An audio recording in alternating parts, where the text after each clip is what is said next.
France Maghreb 2. Assalamu alaikum, bonsoir à toutes et à tous et bienvenue. Merci de votre fidélité à France Maghreb 2. Et je vous souhaite vraiment une excellente soirée parce qu'on est tous un petit peu plus ou moins claqués. Je ne sais pas ce qui se passe ici dans l'air de Paris, mais c'est vrai qu'on est extrêmement sollicité physiquement. Bienvenue à mon ami Abdeslamitash qui est avec nous sur le plateau. Bonsoir. Bonsoir aux auditeurs. Il y a du monde aujourd'hui autour du micro. Nous avons le plaisir ce soir de recevoir Naji pour nous parler du premier fonds d'investissement musulman qui s'appelle Native Capital. C'est le nom de ce fonds. C'est une initiative qui suscite déjà plein d'espoir tant au niveau des créateurs d'entreprises mais également que des petits porteurs de portefeuille. Alors Naji, bonsoir et bienvenue. Salam alaikum. Bonsoir, salam alaikum wa rahmatullah. Fawzi, merci de m'avoir invité. Merci, le plaisir est pour nous. Présentez-nous un petit peu Native Capital, donc ce premier fonds d'investissement musulman. Native Capital, c'est très simple, c'est une société d'investissement qui va permettre à la fois aux porteurs de projets de faire vivre leurs projets, tout simplement, et aux investisseurs, à des investisseurs particuliers ou institutionnels, qui vont pouvoir, avec des tickets très modestes, investir et faire vivre ces projets. D'accord, on va en parler tout au long de l'émission, on va développer. J'en profite également pour signaler la présence de mes deuxièmes invités. Les deuxièmes invités, c'est les fondatrices du lycée MHS. Elles sont ici dans les studios. Bonsoir les filles, comment allez-vous? Dites bonsoir et puis on vous entendra. Voilà. Et elles vont intervenir de temps en temps pour te poser quelques questions, Naji, si tu le permets. Et en deuxième partie d'émission, on les recevra parce qu'elles ont quelque chose d'intéressant également à nous annoncer. Ce samedi, il y a une porte ouverte pour plein de choses. On vous dira ça tout à l'heure. Hayat, tu interviens quand tu veux, hein, si tu as des questions à poser à Naji. Naji, alors pour parler un petit peu de ce fonds d'investissement musulman, c'est bien. J'aimerais d'abord vous présenter aux auditeurs quel est votre profil professionnel, là, je veux dire. Alors moi j'ai fait une école d'ingénieur un peu comme beaucoup et je me suis orienté sur la finance. Ouais. Donc j'ai une expérience de 8 ans en tant que consultant en finance dans de grands groupes. Donc grandes banques de la place que je vais pas citer forcément, mais voilà, j'ai travaillé pour elles se font déjà suffisamment de pognon. Donc j'ai travaillé pour deux grandes entreprises qui sont Capgemini et Accenture en tant que consultant. D'accord, très bien. Donc alors la finance, l'économie, le développement de projets, tout ça vous connaissez? C'est mon quotidien. D'accord, très bien. On va s'amuser à découvrir Native Capital et d'ailleurs je vous invite mesdames et messieurs, si vous avez un projet de développement ou de création d'entreprise ou de développement d'un lycée, comme ici par exemple, hein, le lycée MHS, eh bien allez vite sur le site de Native Capital, c'est le www.native-capital.com. C'est une info qu'on répétera tout au long de la soirée.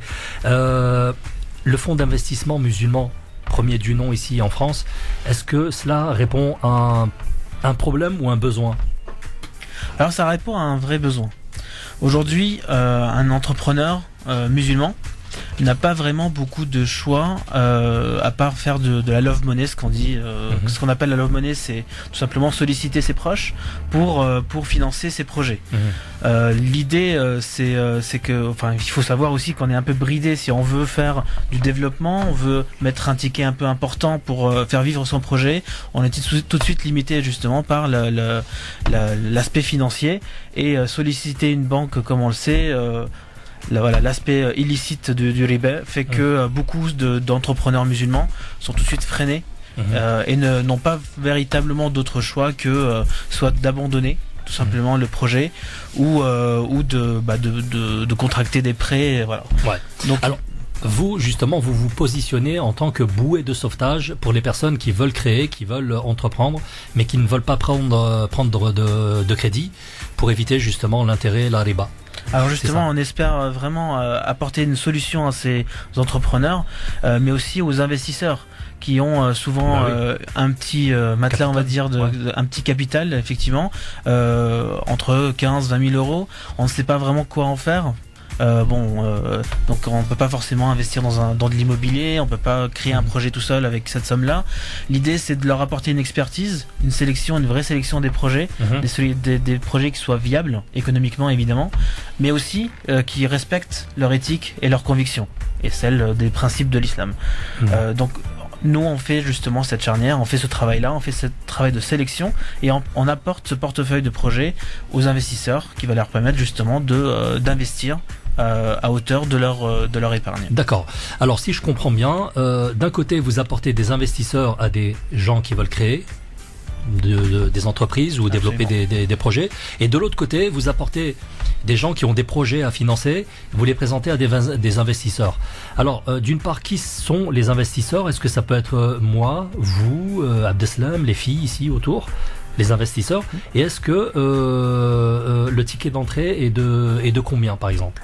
Alors les investisseurs, ça peut être vraiment tout le monde finalement. Justement le ticket d'entrée est assez bas, assez raisonnable, j'ai envie de dire, qui est de 5 000 euros pour des projets classiques.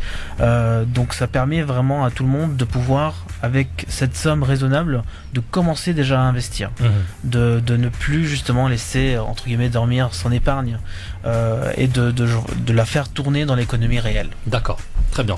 Alors de l'autre côté vous avez des porteurs de projets qui eux ne trouvent pas forcément de financeurs, qui ne trouvent pas d'argent pour se lancer. Est-ce qu'ils vous apportent des garanties en termes de viabilité de projet? Parce que quelqu'un qui viendrait vous voir en vous disant toc toc, je suis à la recherche de 50 000 balles pour financer un projet, oui, mais si le projet n'est pas viable, ça va pas intéresser l'investisseur, ou alors s'il ne le sait pas, il risque d'y perdre beaucoup.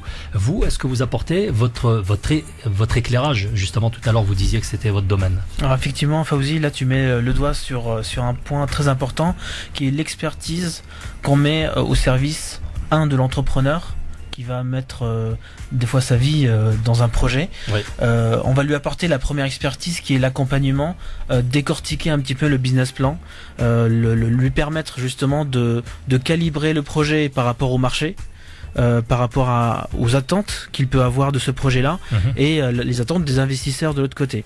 Donc ça, c'est le travail du business plan. On peut avoir un vrai accompagnement là-dessus pour faire en sorte que justement le projet soit viable économiquement. Ensuite, la partie investisseur, on n'est pas là pour pousser les gens à investir à tout va.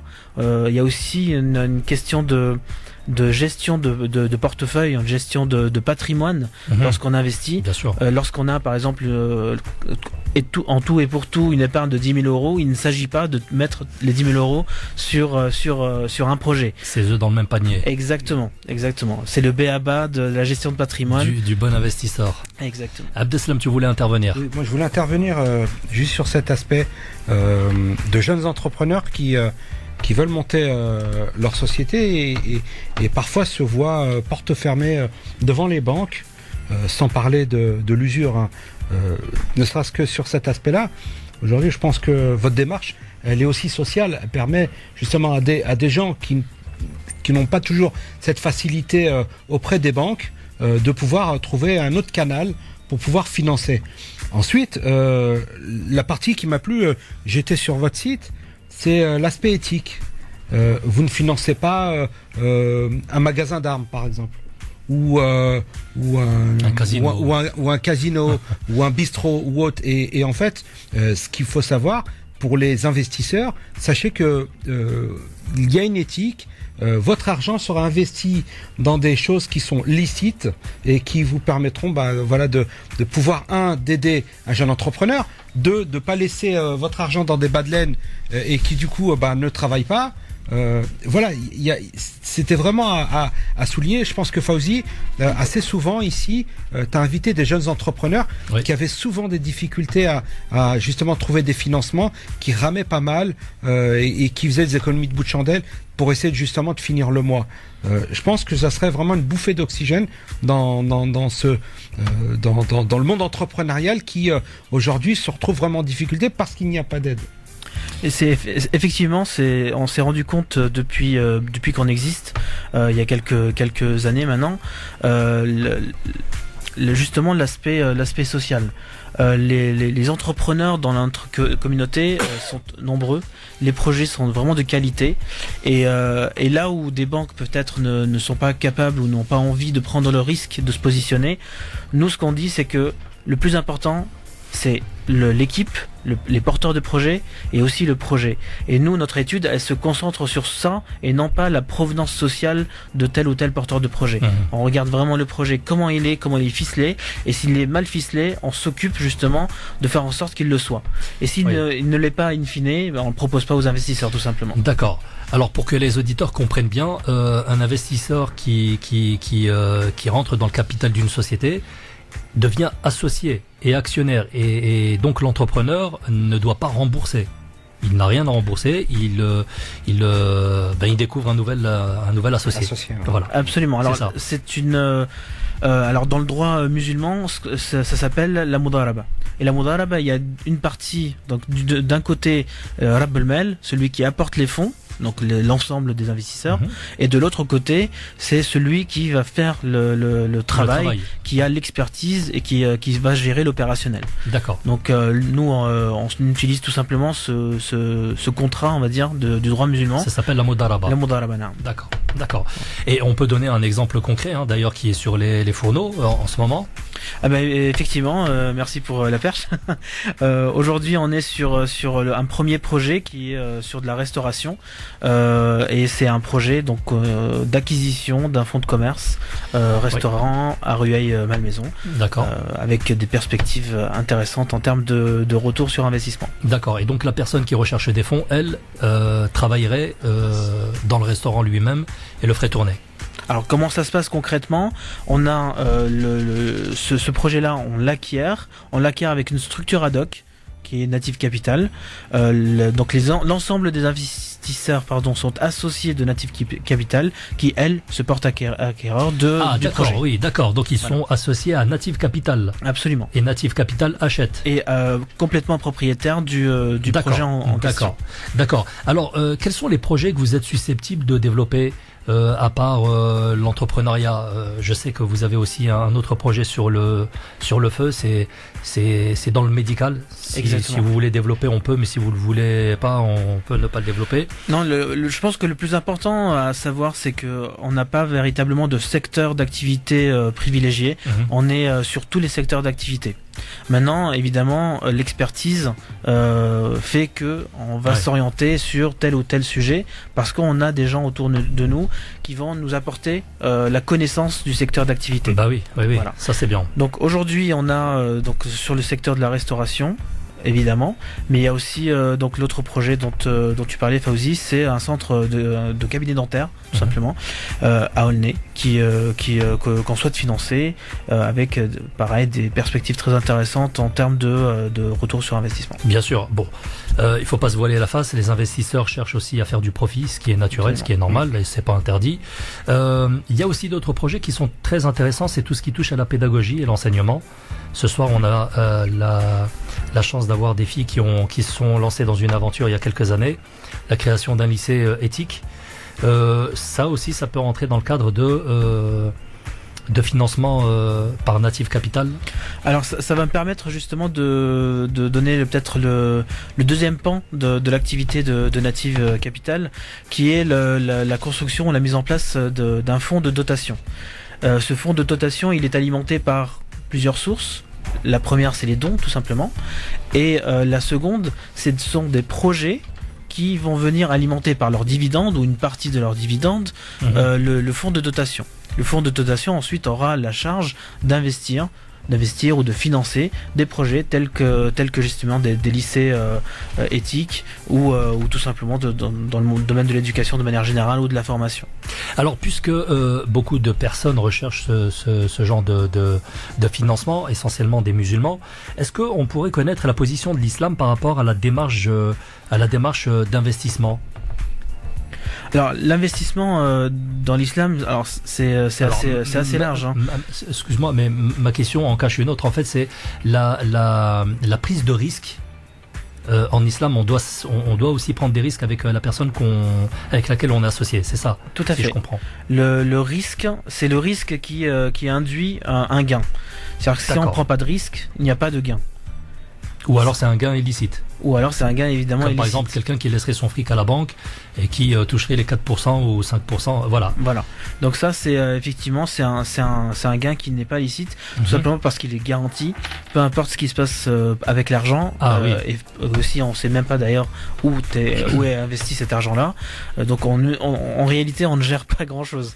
Donc on met son argent dans la banque l'investit là où elle le souhaite. Peu importe le secteur, s'il est licite ou illicite, et elle garantit un retour sur investissement, enfin si on peut dire ça comme ça, annuel ou mensuel, garanti. Voilà. Et ça, c'est clairement du riba. D'accord. Et de l'autre côté, la prise de risque. Et la prise de risque fait justement que le gain, on va dire, est proportionnel à ce risque-là. Alors ça, c'est plus, c'est pas l'islam, c'est plus économique. C'est-à-dire quand on investit dans de l'immobilier, eh bien, on peut pas espérer non plus avoir des 10, 15, 20%. C'est pas la même typologie d'investissement. Donc, on a des projets qui sont risqués, très risqués, et le gain est forcément en correspondance avec ça. D'accord. Mais le gain, mais aussi la perte. Bien sûr. Faut pas oublier que la perte peut être là aussi. Donc, on peut gagner et perdre, et le risque compense justement ce gain-là. Alors, une autre question concernant l'étude de viabilité d'un projet. Aujourd'hui, je viens vous voir en vous disant, tiens, j'ai 5 000 euros à investir dans tel ou tel projet, qu'est-ce que vous avez à me proposer ? Vous allez me dire, tiens, j'ai un cabinet dentaire, un resto, un lycée, que sais-je encore. Quels sont les points les plus importants et déterminants que vous allez d'abord étudier dans le projet pour savoir s'il est viable ? L'étude d'un projet, c'est globalement l'étude du business plan. Et le business plan, c'est l'équipe qui va porter le projet. C'est le projet, c'est-à-dire l'étude de marché qui sous-tend justement le projet en question. Mais qui fait le business plan ? L'entrepreneur ou vous-même ? Alors ça va dépendre. Il y a des gens qui sont à l'aise pour le faire. Il y a des entrepreneurs qui sont à l'aise pour le faire, qui connaissent très bien leur métier, le secteur d'activité dans lequel... Il pourrait aussi le rendre séduisant, ce business plan. Et justement, ils peuvent donc faire appel à nous, tout simplement. On peut les accompagner dans la construction de ce business plan pour pas forcément le rendre agréable, mais surtout pour le rendre adéquat et cohérent par rapport au marché. C'est ce qu'il faut, c'est ce qu'il faut. Les amis, on va s'arrêter un court instant pour la première pause musicale de la soirée, puis on vient juste derrière. France Maghreb 2. France Maghreb 2. France Maghreb 2. Pour mieux vivre ensemble. Pour mieux vivre ensemble. France Maghreb 2. France Maghreb 2. Sur 94 FM. Sur 94 FM. À Clermont-Ferrand et toute sa région. Allez, de retour dans les studios de France Maghreb 2, c'est Fawzi pour vous accompagner jusque minuit dans la joie et la bonne humeur et dans les dineros. On parle de finance et d'investissement, mesdames et messieurs. Je suis ce soir avec Naji, que je reçois ici pour nous parler de ce premier fonds d'investissement musulman que vous pouvez retrouver sur internet. Ça s'appelle Native Capital. Native, comme la nativité. Et le site est le suivant, www.native-capital.com. Abdeslam avait une question d'un auditeur. Oui, en fait, j'ai un auditeur, Youssef, qu'on salue, qui demandait justement comment est-ce que vous vous rémunériez. D'accord. Bonsoir Youssef. La rémunération de Native Capital est basée sur les dividendes, c'est-à-dire sur les bénéfices qu'on retire du projet. Autrement dit, on gagne avec les investisseurs et on perd avec les investisseurs. On ne se rémunère pas en upfront, comme on dit. On récupère pas quelque chose. Il n'y a pas de Golden Hello, il n'y a rien. Il n'y a pas de Golden Hello, il n'y a rien du tout. Il n'y a pas de frais d'entrée, il n'y a pas de frais de mouvement, il n'y a pas de frais de gestion. Les frais qu'on prend sont en fait un partage des bénéfices, tout simplement. L'actionnaire gagne, vous gagnez. L'actionnaire perd, vous perdez. Exactement. D'accord. Donc en fait, tu as tout intérêt à gagner de l'argent pour que nous aussi on puisse en gagner. Absolument. Voilà. Donc on est dans une transparence totale par rapport à ça. On fait tout en sorte que ce soit dans le début pour sélectionner le bon projet ou que ce soit dans le suivi de ce projet-là pour qu'il puisse être le plus rentable possible pour l'investisseur, mais aussi pour nous évidemment. Bien sûr, bien sûr. Alors, si est-ce qu'on peut prendre un exemple concret ? Par exemple, on va prendre 10 000 euros. allez, quelqu'un décide d'investir dans un projet à hauteur de 10 000 euros sur un projet qui exigerait, enfin qui nécessiterait 200 000 euros, on peut dire. Allez, on part sur ça. Projet qui coûte 200 000 euros. Sur un projet de 200 000 euros, une personne qui met 10 000 euros, donc elle a un pourcentage, qui correspond à ce qu'elle a mis. D'accord. Elle a aussi donc les dividendes par rapport à ce qu'elle a mis, par rapport à ce pourcentage-là. D'accord. Ce qui se passe, c'est que donc nous, on s'occupe de tout finalement, donc la sélection et le suivi. La personne n'a pas de nécessité de gérer ou d'avoir une vision de gestion sur le projet en tant que tel. C'est vraiment la vision donc comme de l'islam, quoi, de Rabb al-Mal, celui qui apporte des fonds à un projet et à la fin attend un bénéfice, tout simplement. Et ce bénéfice-là, évidemment, il y a un pacte d'actionnaires qui est rédigé pour officialiser l'entrée en capital et faire en sorte que tout soit détaillé en termes de mouvement d'action, etc. Alors sur 10 000 euros, on peut imaginer donc il n'y a pas de pourcentage en fait, tu me disais. Il n'y a pas un pourcentage défini fixe dès le départ. Non, le retour sur investissement, c'est nous on estime, donc on a une estimation de retour sur investissement. Par exemple, le restaurant dont on parlait, on est sur 20 à 25%, mais c'est une estimation. Ça peut être plus, mais ça peut être aussi moins. C'est un projet qui nécessite combien, le restaurant? Alors aujourd'hui, le projet c'est 120 000 euros dans sa totalité, et on a déjà aujourd'hui 70%, on va dire, qui sont collectés. D'accord. Et donc alors les personnes seraient rétribuées sur les dividendes et ça peut varier tous les mois alors en fait.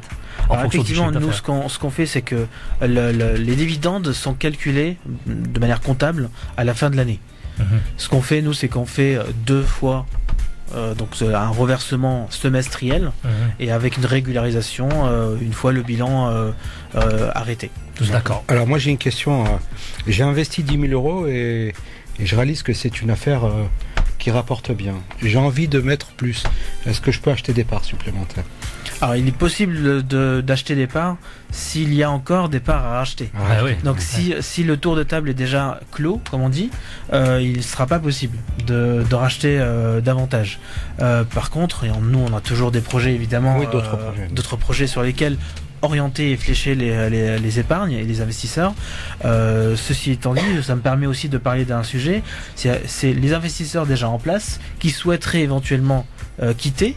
La sortie, ça c'est un sujet très important qui revient très souvent. Donc un investisseur qui souhaite sortir pour des raisons X ou Y, comment ça se passe? C'est justement les investisseurs déjà en place qui peuvent racheter les parts de cette personne qui souhaiterait quitter. Ils sont prioritaires? Ils sont évidemment prioritaires, donc Native Capital et les investisseurs sont prioritaires, et ensuite si on a épuisé, on va dire, cette option là, on peut aller chercher d'autres investisseurs pour clôturer le tour de table. C'est bien. Ça vous intéresse, mesdames et messieurs? Continuez à nous envoyer vos questions si vous le voulez sur Facebook, sur la page de l'émission. Il y a des soirs comme ça. Hayat, alors, une petite question ou pas? J'en ai une petite là. Allez, vas-y. Alors Hayat, c'est l'une des cofondatrices de ce lycée éthique MHS.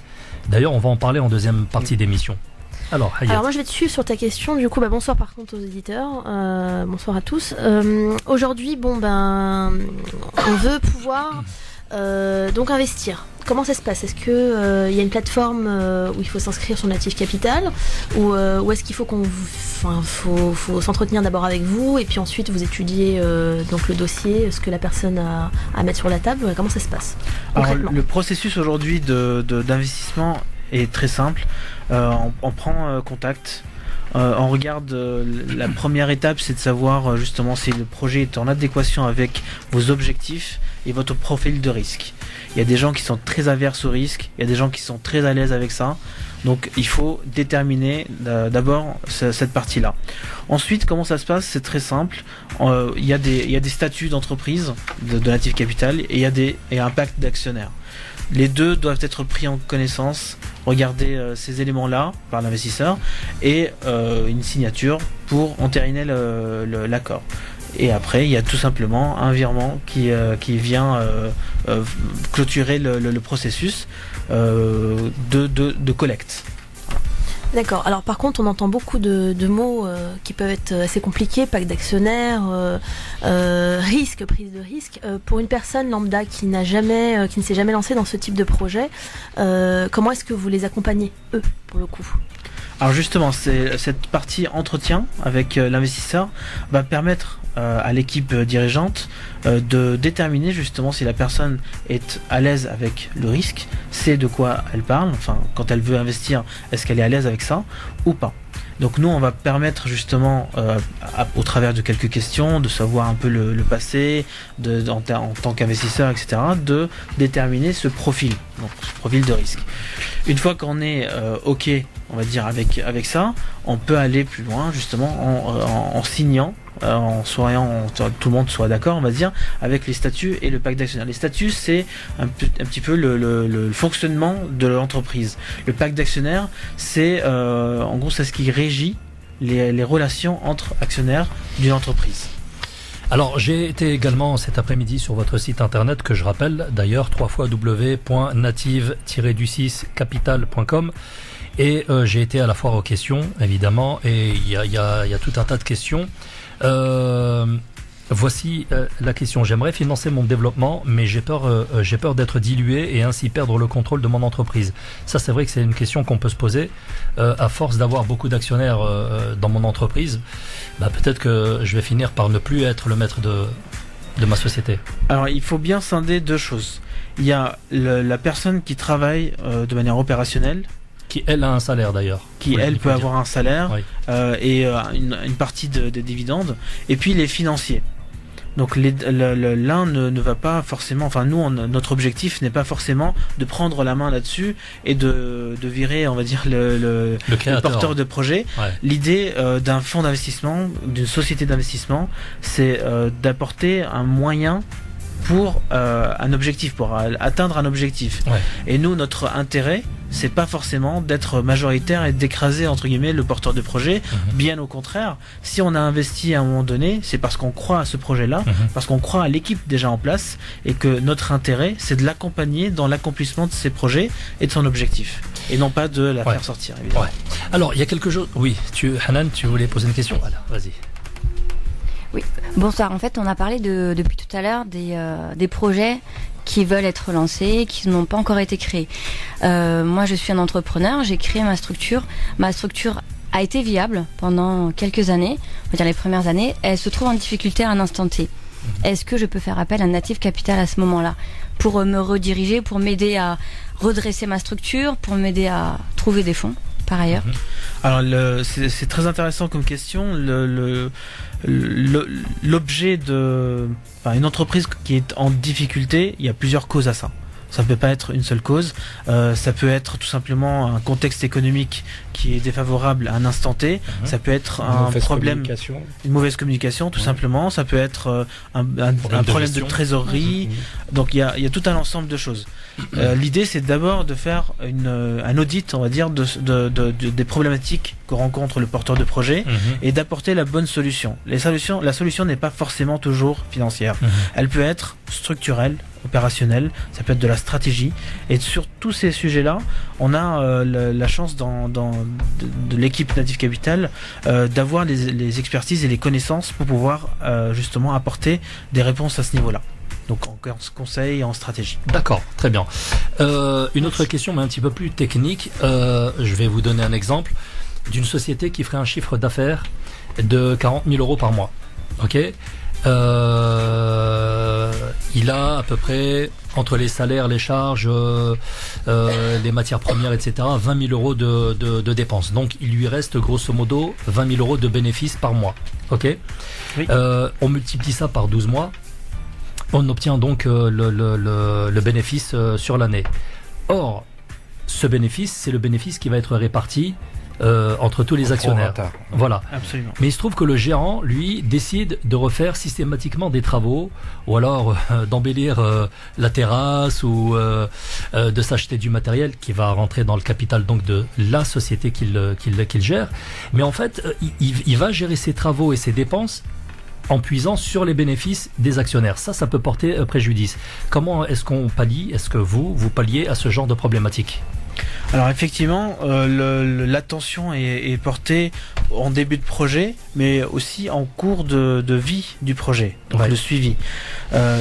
Toute charge qui va être engagée pour un projet doit être finalement validée quelque part. Donc si la personne tous les ans va refaire la déco, il y a peut-être un problème là-dedans. Oui. Refaire la déco de temps en temps parce que bien que c'est aussi une manière aussi de se mettre un petit peu d'oseille dans la poche. Exactement. Et nous, l'idée, c'est que on souhaite sécuriser les profits des investisseurs, mais aussi les nôtres, parce que je vous rappelle, on se rémunère uniquement on se rémunère uniquement sur les bénéfices. Donc l'idée, c'est aussi d'avoir cet accompagnement-là, opérationnel, au fur et à mesure du temps, pendant la vie du projet, pour éviter justement d'arriver à ces problématiques. Mais comment est-ce que vous l'assurez, ce suivi? Et comment est-ce que vous arrivez à imposer aux gérants de ne pas faire telle ou telle dépense? Alors, je rappelle, qu'après tout, c'est lui le gérant, c'est lui qui tient les clés. En l'occurrence, si on parle concrètement du projet qu'on lance la première instance, le restaurant, le gérant n'est pas, il est là, il est salarié de Native Capital. Donc il faut bien comprendre que c'est l'opération. Donc c'est pas lui le gérant alors. Il est gérant parce que toutes les actions, tout ce qu'il doit faire au fur et à mesure, enfin pendant la journée, on va dire, ça lui incombe à lui contre rétribution mensuelle salariale. Oui. Voilà. Donc après, tout ce qui est engagement financier, c'est Native Capital qui le porte. Et c'est là, justement, où nous, on a une vision et un moyen de contrôle, tout simplement, de ces gérants-là. Donc, en définitive, c'est Native Capital qui est gérante de telle ou telle société, et donc c'est elle qui fait l'échec. Quand il faut payer un comptable ou quand il faut payer, engager des frais. Alors, donc, si c'est comme ça, oui, effectivement. Oui. Il y a le gérant opérationnel, donc qui est salarié de Native Capital, et la gestion du projet, c'est Native Capital. D'accord, ok. Donc si quelqu'un veut faire des travaux, c'est Native Capital. Tout à fait.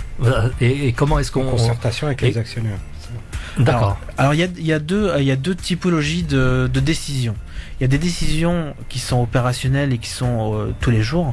Là, un coup de peinture à 30 €. On ne peut pas à chaque fois réunir tous les investisseurs pour leur demander leur avis. Ça, c'était compliqué.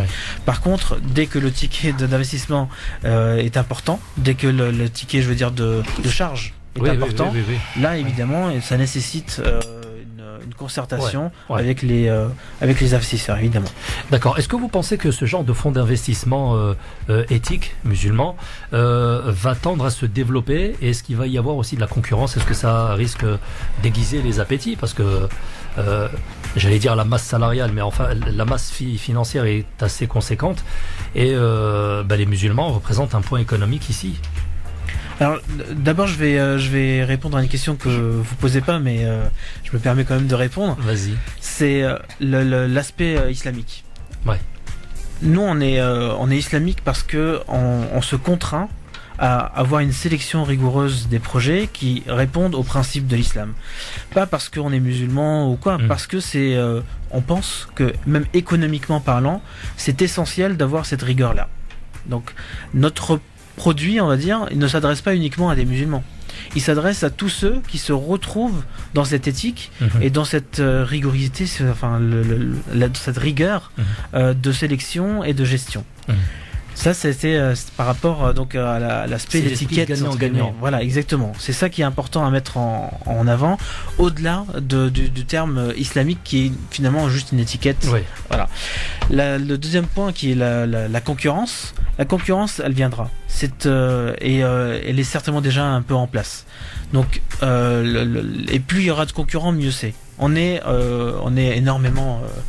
La communauté musulmane est très très large en France. Les projets sont énormes, sont très intéressants. Les porteurs de projets ont la hargne des entrepreneurs. Sont ambitieux et innovants. Exactement. Et un seul fonds ne suffira pas à répondre à tous les besoins. Donc aujourd'hui, j'appelle même les gens qui ont ces idées-là à se lancer et à faire en sorte que le microcosme, on va dire, de cet investissement éthique soit encore plus fort et davantage présent qu'aujourd'hui. Très bien. Allez, peut-être une dernière question. Ah bah du coup moi je rebondis sur ce que tu disais Nagy, mais là en fait concrètement vous venez concurrencer directement les banques d'affaires. Est-ce que vous pensez clairement que vous avez votre place face à des gros poissons comme eux? Nous, on est une société d'investissement. Aujourd'hui, des fonds d'investissement, il y en a plein. Donc, on vient pas forcément concurrencer, mais on vient apporter des solutions à des gens qui aujourd'hui n'ont pas de solution. Et justement, le fait d'avoir cette éthique, ça répond à des vraies problématiques que des porteurs de projets rencontrent, et aussi à des investisseurs qui n'ont pas d'autre choix que de laisser dormir entre guillemets leur épargne. Ça, c'est très important à savoir. Il y a beaucoup de gens dans la communauté qui ont de l'argent et qui ont beaucoup d'argent, mais qui, faute de pouvoir les investir ou avoir même la connaissance des projets ou savoir les sélectionner tout simplement, ne peuvent pas faire autrement que laisser dormir leur argent. Nous, on leur permet justement de drainer, d'injecter leur liquidité dans des projets qui répondent à une vraie utilité sociale. Alors moi j'ai peut-être une autre réponse à t'apporter, et du coup c'est un peu le politique qui parle, mais lorsque l'on a des jeunes entrepreneurs qui présentent un projet, qui se rendent devant un banquier et qui présentent un projet halal, tout de suite il y a un braquage, comme si un vampire avait vu de l'ail. Et donc du coup ça les crispe et ils ne veulent pas financer le projet. C'est totalement discriminant, mais en même temps c'est une réalité. On connaît tous des entrepreneurs qui ont du mal à financer leurs projets parce qu'ils veulent être dans la filière halal, parce que et voilà, et ça bloque par un aspect physique, par le projet lui-même. Et ben tant pis, si ces gens-là ne sont pas capables de pouvoir justement prendre des entrepreneurs, eh ben il y a d'autres personnes qui le feront. Et moi je trouve que c'est une bonne alternative qui permettrait aussi de réguler, de permettre à des gens à qui j'avais commencé par ça tout à l'heure, à qui on ferme la porte, justement de pouvoir arriver à terme à réaliser leur projet. Allez, il y a encore pas mal de questions. Si vous avez des questions, eh bien je vous invite à prendre contact avec Nagy sur son site internet www.native-du6capital.com. C'est à la fin de cette émission, on va te laisser partir. Enfin, tu vas rester quand même un petit peu avec nous pour répondre un petit peu aux questions des filles concernant leur lycée. On va s'arrêter un court instant pour de la musique. Et j'ai bien envie de vous faire plaisir, mesdames et messieurs, avec Bassima. France Maghreb 2, France Maghreb 2, France Maghreb 2, France Maghreb 2. Sur 102.6 FM, à Orléans et toute sa région.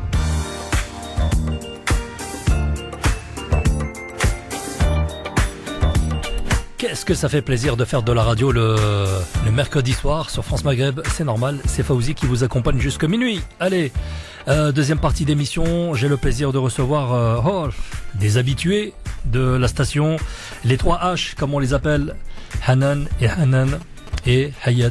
Voilà, bonsoir à vous, bienvenue.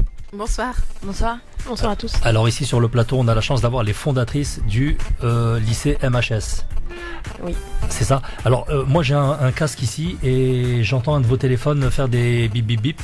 Donc retirez, éloignez les micros, les téléphones des micros, voilà.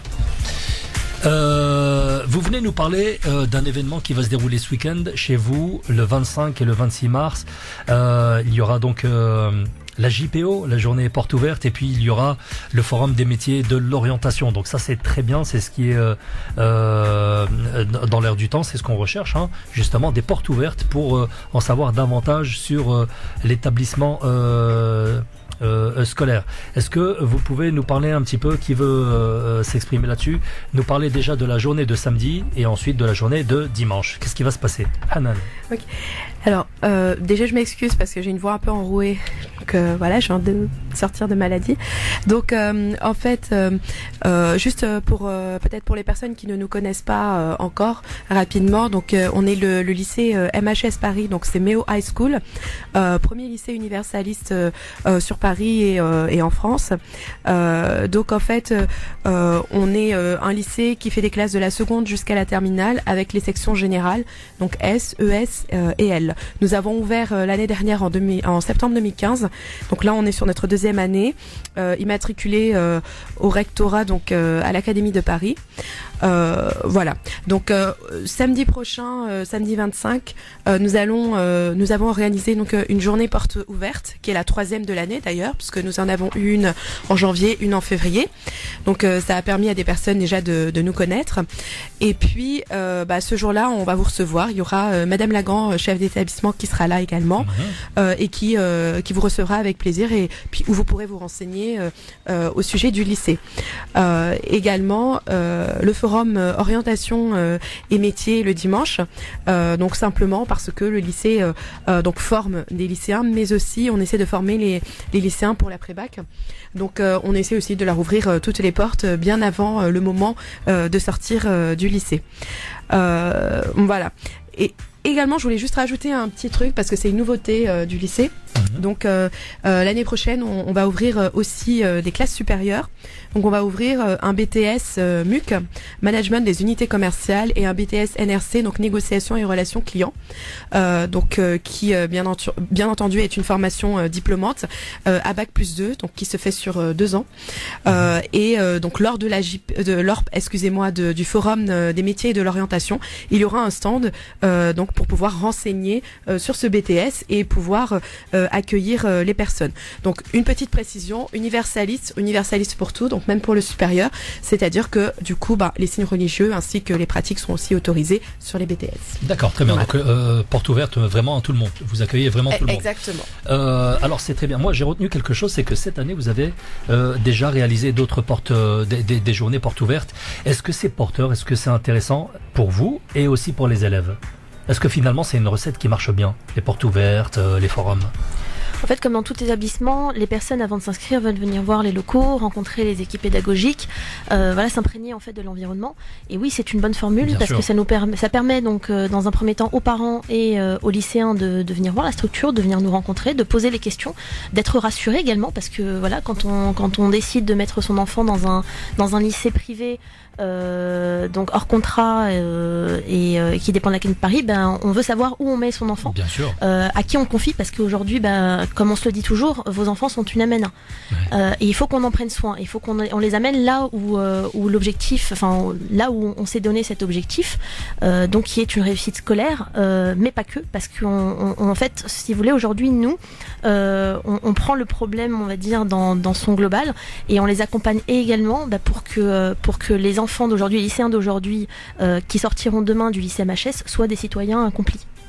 Alors Abdeslam, toi tu es très intéressé par cette formule. Alors là, c'est le volet père qui parle. Voilà, justement, en tant que parent, en tant que papa, qu'est-ce qui te séduit dans cette formule de lycée privé universaliste? En tout cas, les journées portes ouvertes, pour le coup, j'ai eu l'occasion déjà d'y aller. Ça a une réelle utilité pour les enfants qui parfois ne savent pas exactement ce qui s'offre à eux. Lors de ces journées portes ouvertes, on a affaire à des personnes qui connaissent bien les différents cursus et qui savent expliquer exactement ce qui est enseigné, et pour le coup les jeunes qui sont un petit peu perdus, parce que faut le dire, hein, moi le premier, lorsque je prends le catalogue des orientations, je suis complètement paumé entre les STI, les STE. Mais pourquoi c'est aussi compliqué? Qu'est-ce qui fait que c'est compliqué? C'est la présentation des choses, ou alors c'est vraiment la multitude de possibilités? Je crois que c'est la multitude d'options, enfin de spécialités qui existent, et pour le coup on s'y perd un petit peu, et derrière des mots, des fois il n'y a pas exactement ce qu'on recherche. C'est vrai. Donc, ça, Hayat? Ça, oui, moi, je partage l'avis d'Abdeslam. Aujourd'hui, on est tous passés par le lycée. Bon, personnellement, moi, je savais ce que je voulais faire depuis la première, mais mes camarades étaient perdus pour la plupart. Oui, c'est juste pour compléter ce que disait Hayat, c'est qu'on avait des conseillères d'orientation. Et en fait, moi, personnellement, elles m'ont désorientée. Oui, c'était pas par rapport à mon profil, mais vraiment par rapport à mon profil et à mon origine, vraiment, elles m'ont orientée vers AVP, secrétariat, pressing, oui, exactement. Secrétariat, pressing, CAP pâtisserie. Aujourd'hui, j'ai un master 2 en contrôle de gestion audit interne, et je suis chargée d'études sur SAP. Voilà, donc Voilà, absolument. j'ai rien. travaillé en finance, en informatique, absolument rien à voir. Donc voilà. Donc j'ai cherché par moi-même et autour de moi en fait. Mais la conseillère d'orientation ne m'a pas vraiment orientée. Alors toi aujourd'hui, Hanan, tu peux nous dire que ton exemple est aussi valable aussi pour les jeunes filles qui nous écoutent aujourd'hui ce soir et qui se cherchent un petit peu et qui seraient orientées par leur conseillère vers le pressing ou on n'a rien contre les gens Non, qui non, travaillent pas au du tout. pressing. Mais voilà, comme quoi on peut réussir vraiment dans ce qu'on veut faire. Quand on a vraiment l'envie et on est motivé pour faire en tout cas des études et s'en sortir. En tout cas moi c'était mon cas de faire des longues études. Voilà, et j'ai continué, je me suis battue, j'ai fait un bac S, un IUT et un master 2 par la suite. J'ai passé des concours et j'ai toujours en fait trouvé sur mon parcours des personnes qui m'ont vraiment conseillé, motivé, orienté et j'ai fait notamment, j'ai participé à des forums de métiers orientation et j'ai parlé avec des professionnels qui m'ont expliqué leur métier et c'est vraiment grâce à ces personnes là que voilà, je me suis vraiment orientée et j'ai trouvé pas ma vocation mais au moins un domaine d'activité sur lequel L'épanouissement aussi différent. Exactement. Ouais. Hanan.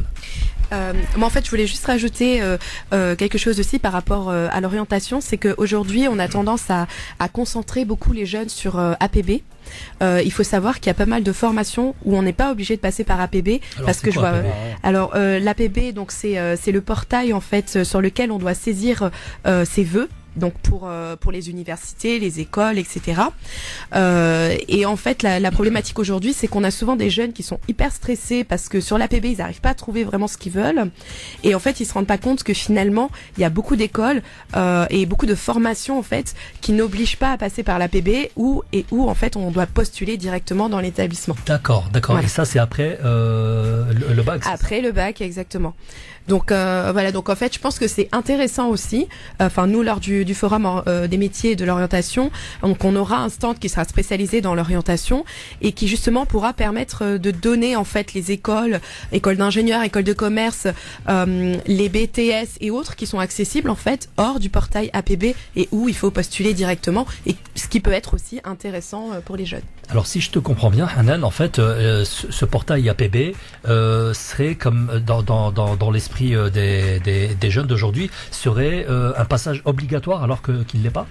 Alors, il est obligatoire parce que ils doivent quand même s'enregistrer sur APB. Oui. Mais si jamais, mettons, ils ne trouvent pas la formation de leur rêve, il faut aussi penser qu'il y a d'autres formations qui sont hors du portail APB. Et il y a aussi des établissements qui les accueillent. Et des établissements effectivement qui les accueillent aussi. Sans passer par APB. Oui, non, par rapport à APB, ils manifestent des vœux. Oui, il y a des établissements effectivement où c'est obligatoire. Et parfois, lorsque l'on a des enfants qui n'ont pas toujours le niveau requis, sont recalés, et au final, ils optent pour le 3e ou 4e vœu, qui est pas forcément ce qu'ils voulaient, mais qui est le dernier choix. Et ça, Alors, concernant la journée de dimanche, le forum des métiers et de l'orientation, comment ça va se passer ? Il y a des gens qui viennent vous rencontrer, qui viennent rencontrer les élèves. Ça va être achalandé, non, mais comment ça va être installé ? Alors en fait, il va y avoir différents pôles avec des intervenants de tout secteur d'activité. Ouais. Et donc le public visé est vraiment très large. Ça va du collège, voire même de la primaire. Hein. On ne recalera personne. Donc collège, lycée, étudiants et même des personnes qui sont à la recherche d'une reconversion professionnelle et qui souhaiteraient se renseigner sur différents métiers ou profils professionnels. Alors quels sont les pôles que vous allez proposer ? Qu'est-ce qu'il y aura comme pôle ? Alors aujourd'hui, on a à peu près une trentaine d'intervenants sur différents métiers, les métiers de la finance, du BTP, donc on aura du juridique, on aura également un adjoint au maire, enfin on a vraiment un coiffeur, donc on a vraiment différents métiers qui vont être représentés, et ouverts à tous vraiment. On aurait dû inviter aussi le boulanger de l'Élysée. Oui. Vous savez, il était venu. On l'a invité, mais malheureusement, il n'a pas pu répondre. Oui, effectivement. D'accord, c'est très bien ça. Oui, Hanan. Je voulais juste rajouter aussi, parce que souvent, il y a une section qui se sent un petit peu lésée, c'est les littéraires. Donc, on a aussi prévu pas mal de stands pour les littéraires, donc dans les métiers qui nécessitent d'avoir ce type de compétences. Donc, ça peut être intéressant. On aura une maison d'édition, des écrivains. Il y a également, pour pouvoir déterminer les les profils, on aura aussi un coach en PNL, donc qui permettra aussi de pouvoir faire des tests et puis de connaître la PNL, un petit peu. Programmation neurolinguistique. Mais, Hanan, Oui. en quoi, toi, en tant que chef d'établissement, en quoi ça te sert de proposer un test PNL pour aux élèves? En fait, moi personnellement, voilà, ça sert plutôt aux élèves. Ça leur sert en fait à cerner un petit peu leur personnalité, parce que parfois, et ça c'est souvent le cas de jeunes, on a pas mal de jeunes qui manquent de confiance en eux et qui parfois en fait ne se connaissent même pas eux-mêmes. Et donc ce genre de test, en fait, ça permet de déterminer un petit peu le profil de la personne et puis ce à quoi elle pourrait aspirer. Parce que souvent dans les forums métiers et orientation, on le voit, les jeunes, il y en a beaucoup en fait qui ne savent vraiment absolument pas ce qu'ils veulent faire, ce qu'ils aiment, ce qu'ils n'aiment pas. Donc en fait, on essaie de recadrer avec ça. Allez, je vais rappeler un petit peu de quoi il s'agit. Le samedi 25 de 13h à 18h, eh bien c'est la journée porte ouverte où vous découvrirez donc des informations en avant-première au lycée MHS. Et puis le dimanche 26 mars de 13h à 18h également, ce sera le forum des métiers et de l'orientation où des professionnels donc viendront vous rencontrer puis répondre également à vos attentes et à vos questions. Est-ce que vous connaissez un petit peu le profil des gens qui vont venir vous voir, qui vont venir vous visiter? Est-ce que c'est les mêmes que ceux qui vous ont visité 2 fois cette année? En fait, l'événement est ouvert à tous. Donc, contrairement aux 2 précédents événements, c'est un événement qui est gratuit. Donc, il n'y a pas de participation financière et ouvert à tous dans le sens où ce n'est pas un événement que nous avons fait exclusivement pour nos élèves du lycée. Donc, à tous les auditeurs et auditrices, si vous avez du temps dimanche, venez nous voir, venez accompagner et en famille. Alors, c'est la bonne question. Donc, du coup, l'événement, donc, je le répète, c'est dimanche 26 mars de 13h à 18h dans nos locaux actuels, donc à la tour. Merci. À la tour Montparnasse, donc 5e étage, au 33 avenue du Maine, 75 015 à Paris. D'accord, la tour infernale Montparnasse. D'accord, écoutez, on y sera, on ira faire un petit tour. Naji, qu'est-ce que ça t'inspire, toi, le fondateur de Native Capital? Qu'est-ce que ça t'inspire, ce genre de projet? Est-ce que c'est vraiment le genre de projet qu'on veut à tout prix développer? Parce que c'est important, l'éducation de nos enfants. Ah, absolument, absolument. L'éducation avant tout, c'est important parce que ça va construire les citoyens de demain. Donc ça, c'est absolument primordial de miser sur l'éducation et dès le plus jeune âge, pardon. Moi, ce que je retiens, c'est ce qu'on disait au début, c'est l'esprit universaliste qui, pour moi, correspond totalement à l'écriture de la loi sur la laïcité telle qu'elle était pensée au départ en 1905. La liberté de croire. Exactement, et la liberté de pratiquer. Donc ça va complètement dans ce sens-là, malgré ce que peuvent penser les laïcistes. Voilà, exactement. Moi, je pense que c'est exactement sur ça qu'il faut miser. Des citoyens qui soient accomplis, qui retrouvent leur source finalement, leurs racines, et qui peuvent s'épanouir dans la société actuelle avec leurs principes et leurs valeurs. Et il est important aussi d'arrêter de ramener les gens à leur façon de se vêtir et dépasser ça pour pouvoir avoir des enfants épanouis à l'école et qui puissent justement recevoir un apprentissage et pas être embêtés à chaque fois par une longueur de jupe ou une longueur de barbe et autres. La construction de la personnalité, elle est, je pense, dans de telles structures, elle est complète. Elle n'est pas uniquement sur l'aspect purement éducatif ou sur le plan des connaissances. On est là sur une approche globale, comme tu disais Hayat, vraiment globale du citoyen à venir. À construire pour l'avenir de nos enfants, tout ça. Entièrement d'accord. Hayat, j'ai un petit cadeau pour toi. On va te passer ta musique. C'est gentil, merci. C'est un morceau qui a été choisi par Hayat. On pouvait pas lui refuser. Allez, Warda Al-Jazairiya avec Haramta Hibbak. Allez, c'était Warda à l'instant sur France Maghreb 2. Warda qui avait fait ses débuts à l'époque dans le fameux cabaret Tam Tam de son père. Cabaret Tam Tam qui veut dire Tunisie, Algérie, Maroc. Voilà, pour ceux qui ne le savent pas, elle avait commencé aux alentours de 15-16 ans à chanter. Bon, fabuleuse. On revient à nos étudiants du lycée MHS. Hayat, est-ce qu'on peut parler un petit peu des entretiens Alors, C'est du coup, du one-to-one, voilà. tu me Donc disais. petite précision sur le comment ça va se passer. Vous serez il y aura un accueil du coup en bas de la tour et puis ensuite on vous guidera donc vers les locaux au 5e étage. Ce sera donc l'occasion de pouvoir rencontrer les professionnels de tout secteur et qui vous renseigneront en entretien one-to-one. Voilà. Alors, parmi les personnes qui sont là, il y aura donc beaucoup de secteurs d'activité, pas tous, mais beaucoup. Quels sont les secteurs d'activité qui ont vraiment la cote auprès des plus jeunes? L'informatique? Non? Médecine? En général, oui, c'est plus le médical. Le médical, ça marche plutôt bien. Médecine, infirmière, etc. Donc on aura ce secteur-là. Le secteur ingénierie.